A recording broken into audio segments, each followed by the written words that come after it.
Luis, cuéntame, ¿qué es el urbanismo para la arquitectura? Bueno, el urbanismo es casi eh, el espacio en el que la arquitectura aparece, ¿no? La arquitectura nunca aparece sin un lugar específico, entonces o es la ciudad o de pronto es la naturaleza, el paisaje, y si es la ciudad hay un conjunto de conocimientos que forman parte de lo que se llama el urbanismo. Entonces el urbanismo es como ese conjunto de conocimientos que de alguna u otra manera no creo que ni condicionen ni delimiten, pero que sí le dan sentido a la arquitectura, ¿no? Si no, la arquitectura sería un ejercicio un poco vano o un ejercicio demasiado introspectivo o demasiado referido a los usuarios específicos. Lo que hace de la arquitectura una actividad más social y más colectiva es justamente su condición urbana. Y del urbanismo nace urbanidad. Así es, del urbanismo nace urbanidad, aunque a veces no lo parezca. ¿Me puedes contar un poco a qué se refiere la urbanidad? Bueno, hay muchas maneras de entenderlo, porque uno podría entender la urbanidad más desde este concepto de las formas y las maneras de comportarse, pero eso suena un poco más bien a manuales como el Carreño.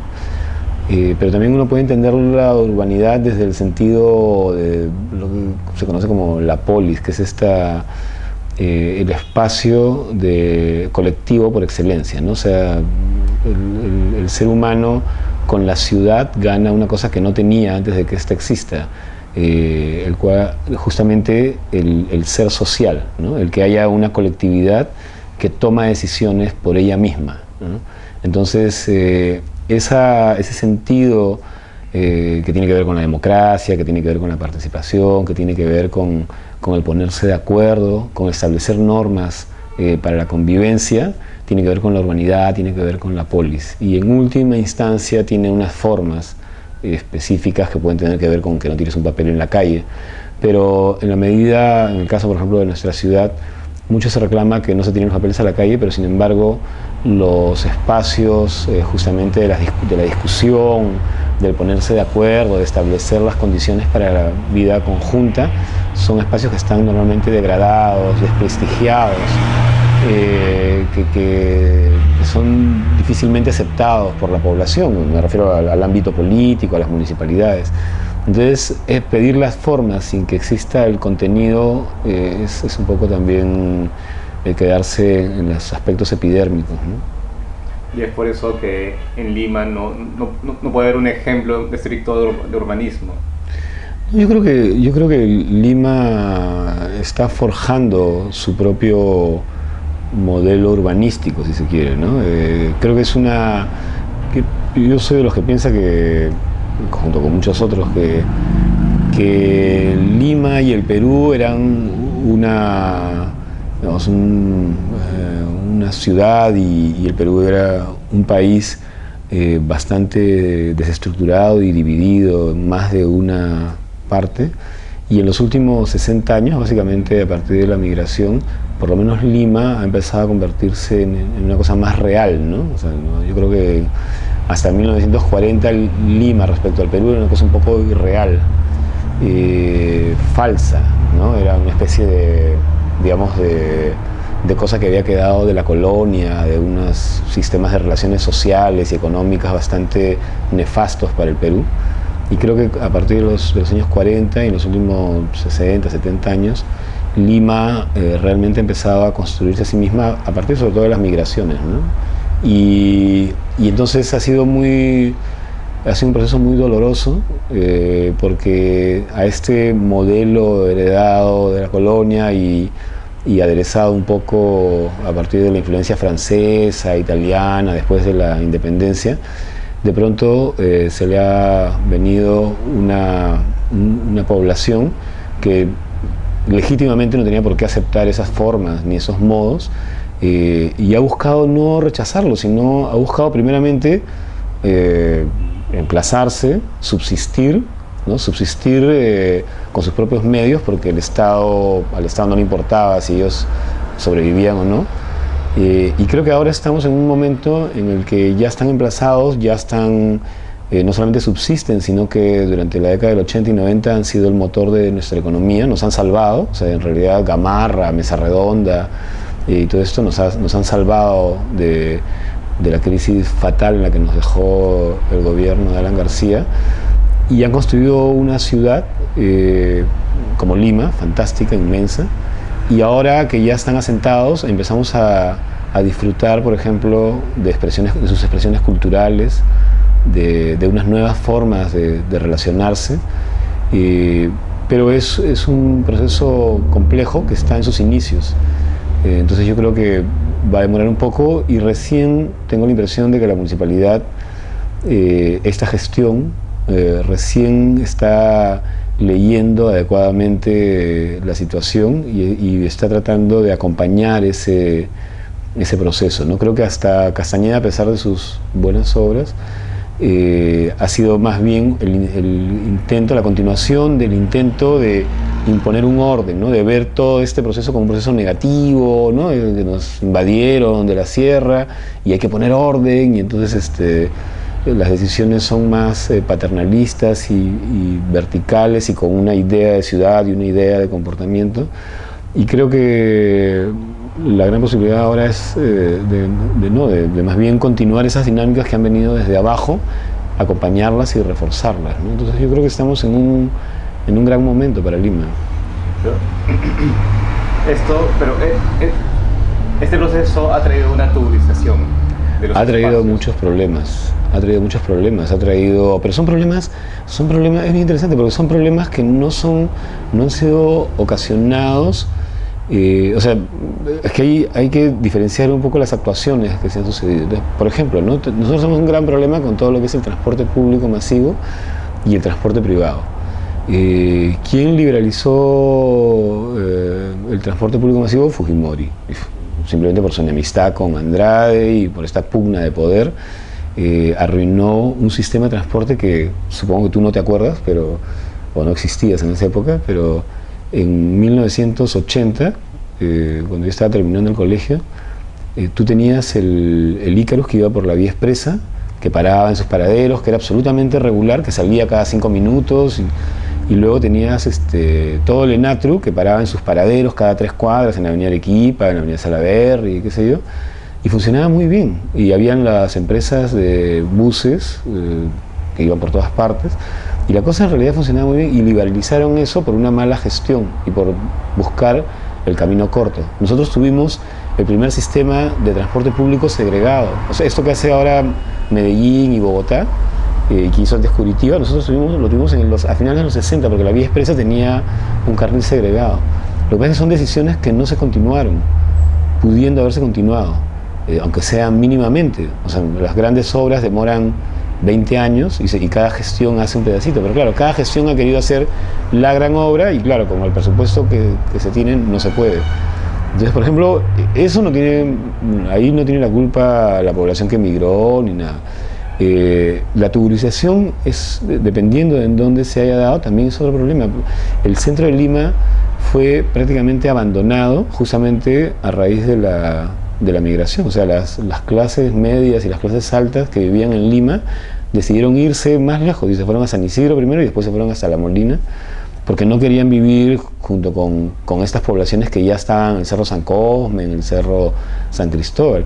Entonces, claro, dieron pie a esos procesos de tuburización, cuando lo lógico, como en cualquier ciudad, como en París, como en cualquier ciudad que tiene un sistema social lógico, las ciudades, los barrios están formados por gente de todos los niveles socioeconómicos y culturales, y esa diversidad hace que justamente que la gente participe de una y otra. Obviamente siempre hay barrios más acomodados y barrios un poco más empobrecidos, pero hay una mixtura de gente, hay una mixtura de usos, hay una mixtura de clases, ¿no? Entonces, claro, si tú abandonas entonces, claro, se tuburiza. Hay unas casonas que estaban hechas para hacer casas y que nunca se habilitaron para hacer edificios multifamiliares o quintas, y se tuburizaron, ¿no? Pero son procesos diferentes que lamentablemente esta mirada que se ha tenido, o la mirada que han tenido algunos sobre la ciudad, es una mirada como un poco buscando echarle la culpa al proceso migratorio, cuando no tiene muchas otras cosas, ¿no? La crisis del Estado, la falta de autoridad, Entonces, ahora sí ves como una recuperación del centro de Lima, por ejemplo. Yo creo que en general, o sea, tú te paseas por Lince, por zonas de la Victoria, por Pueblo Libre. Por Pueblo Libre es un distrito que está muy bien, que tiene unas calles muy bien puestas, muy bien hechas. Lo mismo pasa con todo lo que era Santa Beatriz. O sea, hay muchas partes de la ciudad, no solamente, digo, no, para no quedarnos con el tema del centro de Lima, Barranco mismo, ¿no? Ahora, siempre hay fricciones, problemas. Surco es un distrito que está muy bien. Partes de la Victoria están muy bien. O sea, en realidad la Victoria, por ejemplo, es un distrito que se ha recuperado bastante bien. Todos estos distritos que están hacia la Costa Verde, San Miguel, Magdalena, también son distritos que uno pasea y las calles están bien.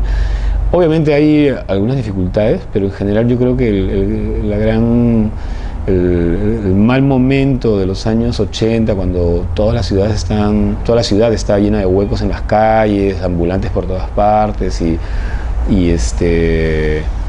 bueno, era un poco caótico todo. Yo creo que eso, basura en las calles, ¿no? Habían cerros de basura. Yo creo que eso ha pasado y en general Villa El Salvador está muy bien. Uno va la semana pasada he estado en San Juan del Lurigancho y uno ve la avenida Próceres, es una delicia, ¿no? Es una avenida inmensa, ancha, con árboles, con berma, con gras. Algunas cosas son un poco ilógicas, como el desmedido uso del gras en una zona desértica como la nuestra. Pero uno va por San Juan del Lurigancho y está muy bien. Hay zonas que tienen problemas hacia el fondo, pero creo que en general la ciudad va mejorando, y si los gobiernos locales y el gobierno central apoya estos procesos que se están dando al interior de cada municipio y que la población misma va desarrollando, va a ir cada vez mejor. Nuestras poblaciones, sobre todo la población de la periferia, es una población que tiene una experiencia en gestión increíble, porque se ha gestionado sola, a veces el terreno mismo, se ha gestionado las pistas, las veredas, el agua, la electricidad, el desagüe, se ha gestionado ellos mismos con jornadas, con pedidos, con marchas o con lo que sea.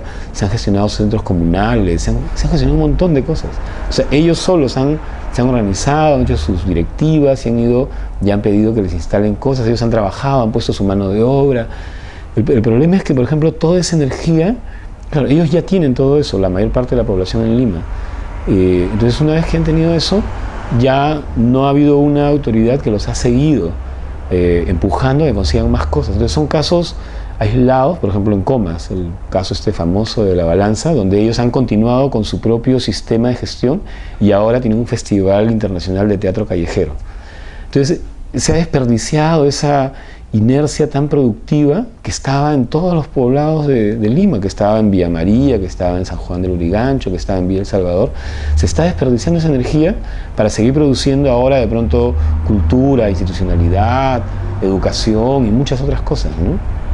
Y, por ejemplo, ahí del lado arquitectónico también se desperdició, puesto que la informalidad prima en esos lugares. Yo creo que del lado arquitectónico hay una gran distancia, porque la arquitectura es una expresión cultural, ¿no? Es parte de la cultura material. Pero nosotros ya vemos hoy en día, lo que te decía hace un rato, ya podemos disfrutar de un arte mestizo, de un arte producto de todo este proceso de encuentro de múltiples culturas, de diversidad, y ya lo podemos disfrutar en la música, ya lo podemos disfrutar en la pintura, en la escultura, en el cine a veces, en el teatro. Pero la arquitectura es una disciplina más lenta. Entonces la arquitectura todavía está dominada por por un ámbito demasiado elitista, y entonces en su gran mayoría desconoce todos estos procesos. Las instituciones de la arquitectura, el Colegio de Arquitectos, las escuelas, las revistas, no forman parte de esos procesos y nunca lo han formado, o los que lo han formado son más bien marginales, ¿no?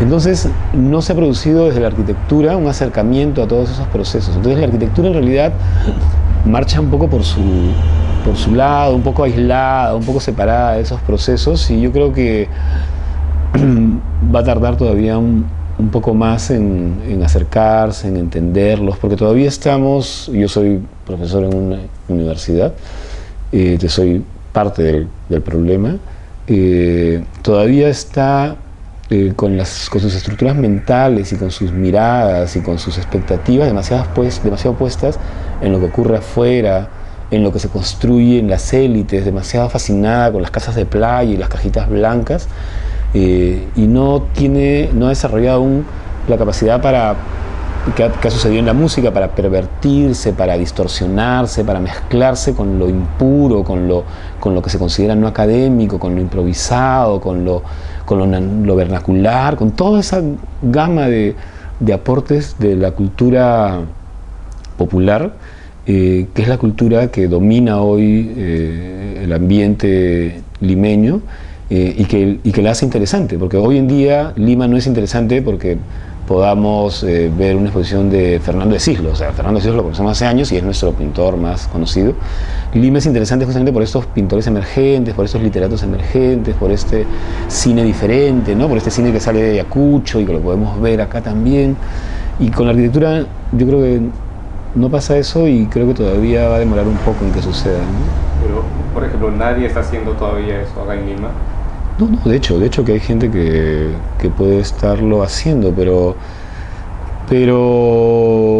es todavía las escuelas todavía están impregnadas, por ejemplo, de estas preocupaciones más bien occidentales, de la modernidad y de todos estos discursos. En realidad yo no conozco al menos un arquitecto o una obra que sea...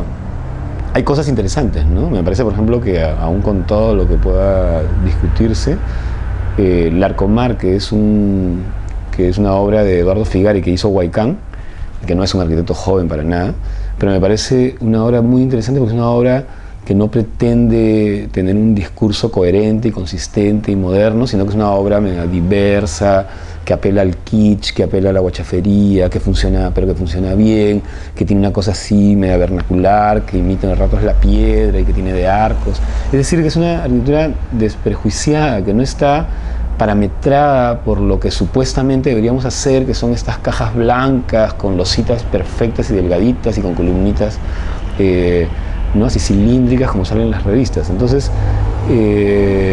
pero ¿cuántos casos de esos hay en Lima? Casi nulos, ¿no? Porque los partidos más jóvenes lo que quieren es insertarse en el mercado, a pesar de sus discursos radicales. Lo que quieren es insertarse en el mercado, y claro, como el mercado está dominado por esa arquitectura, lo que hacen es repetir esa misma arquitectura, ¿no? Has hablado de ejemplos de distritos que se están llevando bien urbanísticamente, pero ¿cuál es el otro lado de la moneda? ¿Cuáles están muy mal?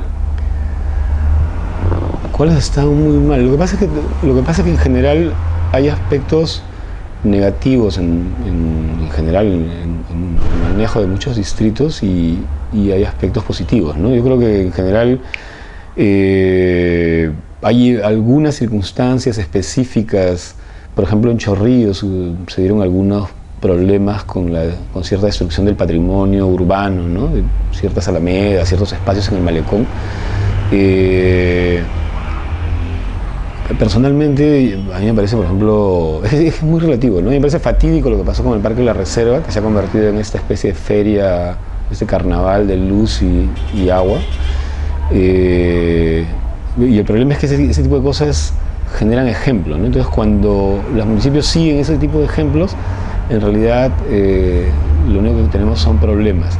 Luego, cuando los municipios, y en esto peca mucho la Municipalidad Metropolitana, o ha pecado la Municipalidad Metropolitana, cuando se tiene para la solución del transporte público, en general del tránsito, se apela a los intercambios viales y al desarrollo de grandes infraestructuras dentro de la ciudad, se comete un grave error, porque todas las ciudades en el mundo están de regreso, están tapando sus viaductos, están tapando sus vías expresas, están resolviendo las cosas de otra manera. Ahora hay miles de formas. Tú vas ahora por ejemplo, por Arenales, y tú en 5 minutos puedes atravesar, o menos todavía, todo Arenales, porque están sincronizados los semáforos.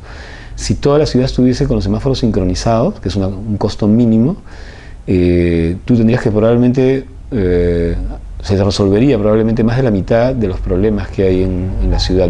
Buena señalización, semáforos sincronizados, Y entonces los municipios que apelan más bien a intercambios viales, a pasos a desnivel, estas cosas destruyen la ciudad y la van convirtiendo, la van segmentando más, la van separando más. Yo creo que las cosas negativas van más por ese lado que por otros. Por lo demás, como te digo, distritos como Comas, Caraballo, San Juan de Lurigancho, Villa María, tú vas y encuentras normalmente cosas positivas.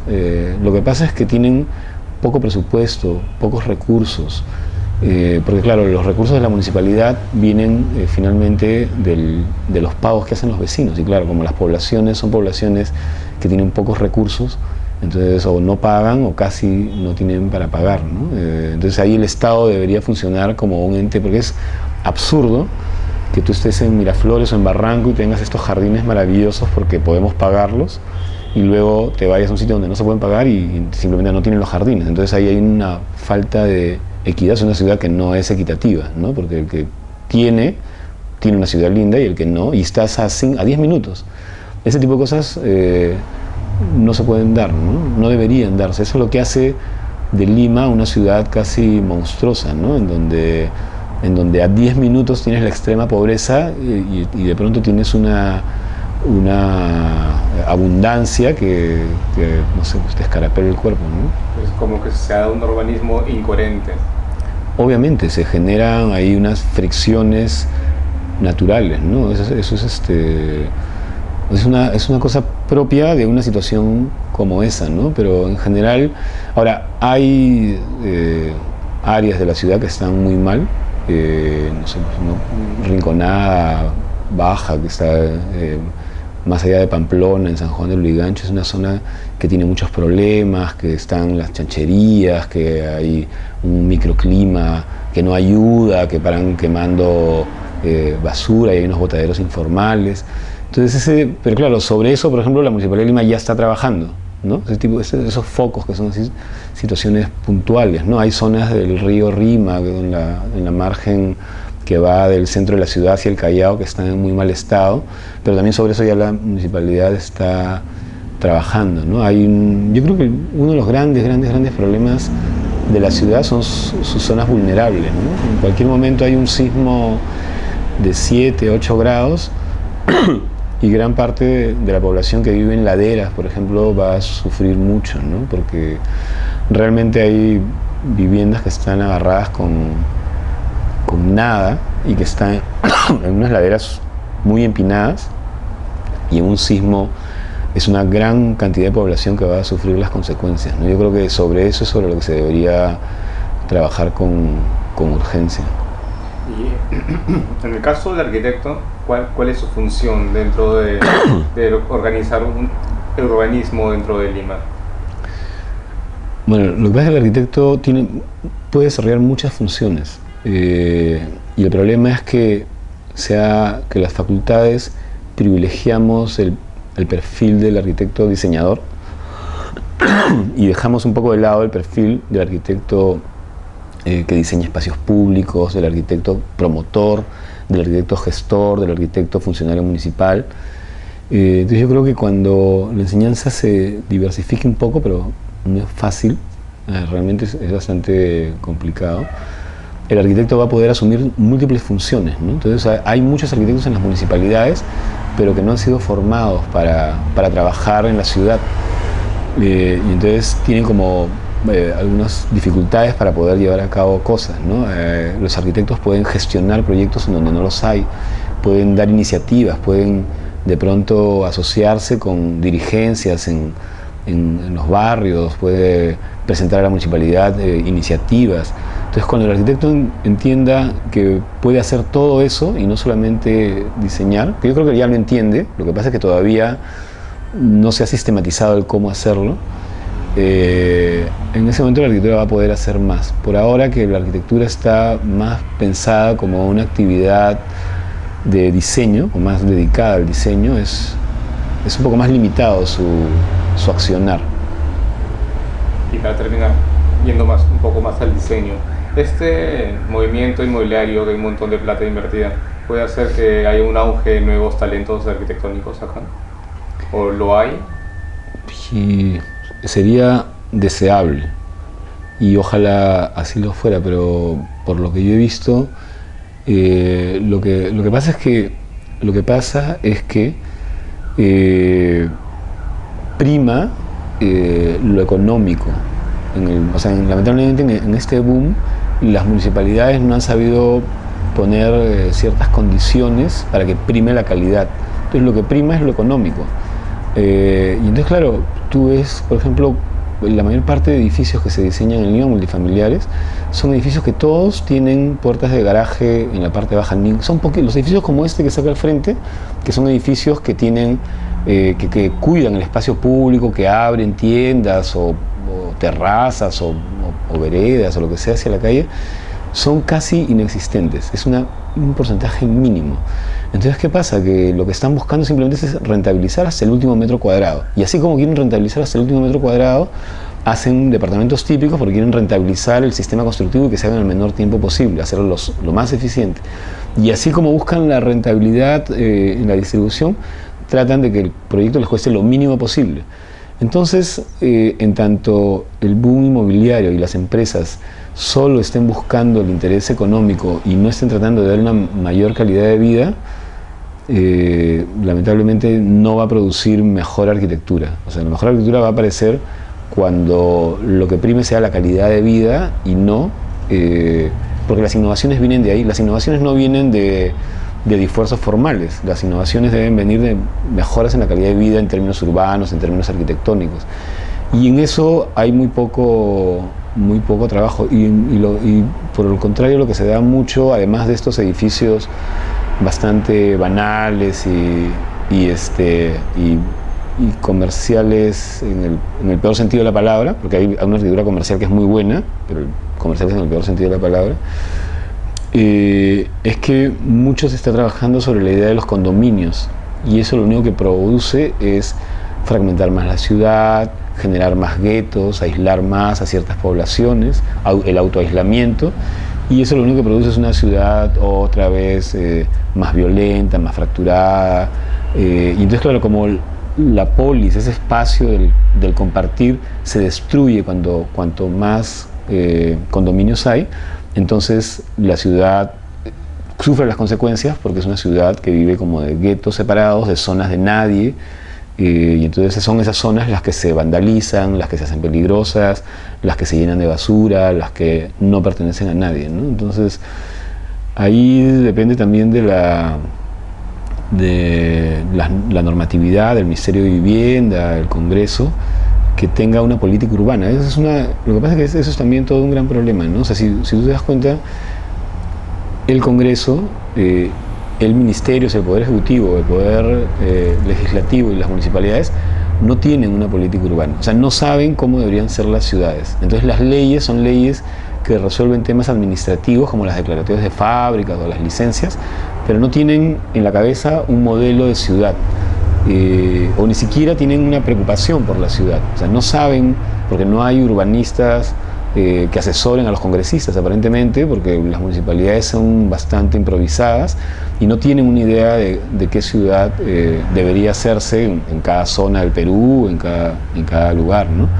Y entonces, claro, si la dirigencia política no tiene claro eso, las leyes no lo van a tener claro, y por lo tanto lo que va a primar va a ser una óptica eficientista y economicista en la arquitectura, y eso no va a traer como consecuencia, me parece a mí, condiciones para que la arquitectura se desarrolle, sino al contrario, ¿no? Que se degrade, que se convierta en una mercancía más, ¿no?